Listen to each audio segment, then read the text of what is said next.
mačacej planéty, čo sa chce pochváliť, že pozná zem. Hľadáme na zemi, hľadáme vás, nech je nás priateľov pod slnkom viac.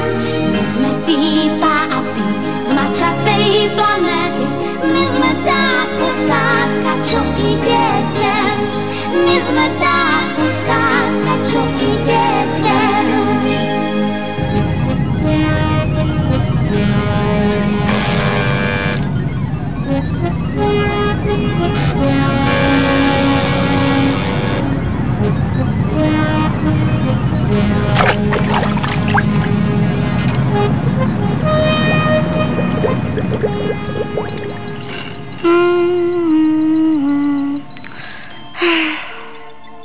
Kedy už pristaneme?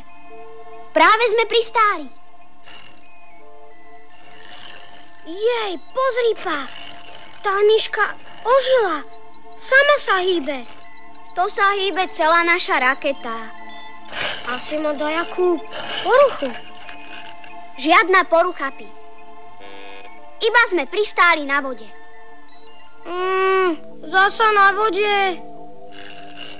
Tak. A už ťa mám.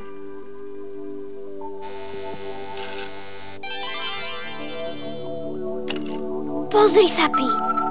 To je ale elegantný vták. Labuť veľká, najväčší vodný vták. Veľká. Už veď hej, ale aj tak nevieme, aká veľká vlastne je. Vedľa človeka vyzerá asi takto. Keď roztiahne krídla, je dokonca väčšia, ale váži 9-krát menej. Malé labute sa liahnu z takýchto vajíčok. To vedľa je slepačie. Vševed, tie labutiatka sa určite zhovárajú s ich mamičkou. Čo si hovoria? Komunikácia možná. Už ma bolí celý chrbát. Tak, detičky, dnes sme toho naplávali dosť. Pekne sa usušíme a pôjdeme spať. A budeš nám zasa rozprávať? A čo by sa vám tak páčilo? Labutiu rozprávku. Labutiu rozprávku? Áno. Už dobre teda. Dobre počúvajte. Aj my budeme počúvať. Však, Pa. Bol marec. Po rozmrznutej vodnej hladine plával mladý labutí krásavec. Tešil sa zo slnečných lúčov, čo ohlasovali príchod jary. Tu nedaleko uzrel smutnú osamelú labuť. A ja nešťastná, nariekala. Prečo som sa musela narodiť ako krotká labuť, prečo? Keby som bola labuť divoká, odlietala by som na juh, videla by som kus sveta. Prečo len musím byť krotkou labuťou a celú zimu trpieť hladom a chladom? Prečo? Ubohá labuť. Čo len s ňou bude? Zabudli ste na mladého labutieho krásavca? Nenechal labuť samotnú. Keď sme spolu, nemusíš sa zimy báť, riekol a začal znášať rákosie, konáriky. Postavím dom len pre nás dvoch, povedala ona hrdo a ako povedala, tak aj urobila. Postavila krásne hniezdo. A jedného rána našiel krásavec v hniezde 7 vajíčok.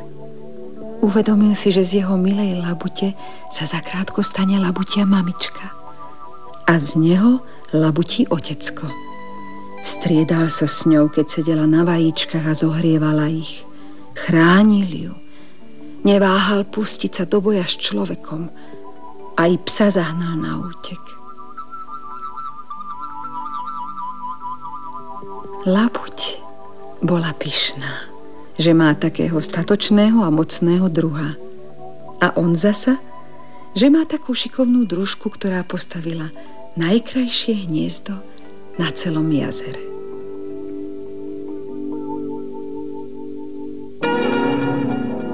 Až raz poľovníková guľka zablúdila k jej druhovi. Labuť žalostne zaplakala. Tak žalostne, že poľovník udivene zastal. O tom, čo počul, potom všade rozprával ľuďom. A ľudia začali veriť, že keď jeden z labutieho páru zahynie, zomrie od žiaľu aj druhý. A že práve žalostným nárekom, labuťou piesňou ohlasuje svoju smrť. To bola smutná rozprávka. Možno to ani nie je rozprávka. A je to všetko pravda, mami? Nie je. Labuť bola dlho smutná, ale napokon si našla nového druha. Ľudia si často vymýšľajú rôzne veci, pretože o nás, labutiach, toho v skutočnosti veľa nevedia. My sme hladné. My sme hladné. Nám sa ešte nechce spať. Nechce sa nám spať. No tak počkajte pri hniezde a my pôjdeme s ockom zohnať niečo na jedenie.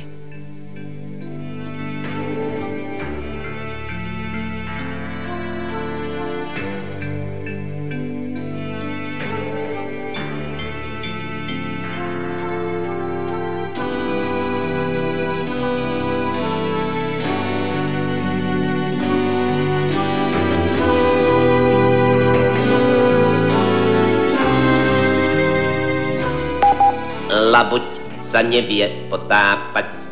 1,5 metra maximálna hĺbka vody, v ktorej dosiahne z hladiny zobákom na dno, kde trhá vodné rastliny.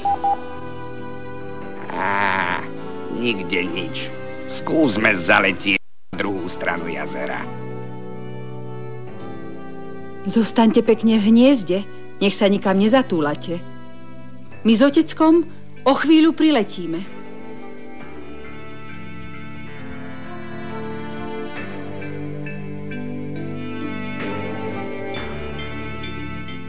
Aj ja letím! Aj ja letím!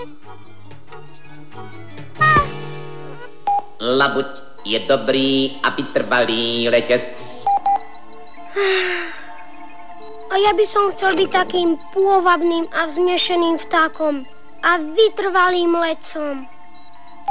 Ľudia nazvali labute kráľovskými vtákmi. Kedysi dávno v jednej krajine, ktorá sa volala Anglicko, patrili všetky labute len kráľovi. Ejha, vševet vie tiež rozprávky o labutiach. To nie je rozprávka. Ale jednu by si nám aj tak mohol dnes porozprávať. Na dobrú noc.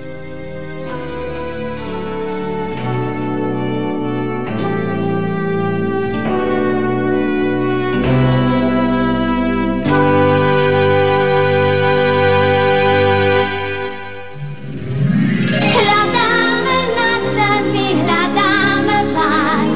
Nech je nás priateľov pod slnkom viac. My sme pípa a pí z mačacej planéty. My sme tá posádka, čo prišla sem. My sme tá posádka, čo prišla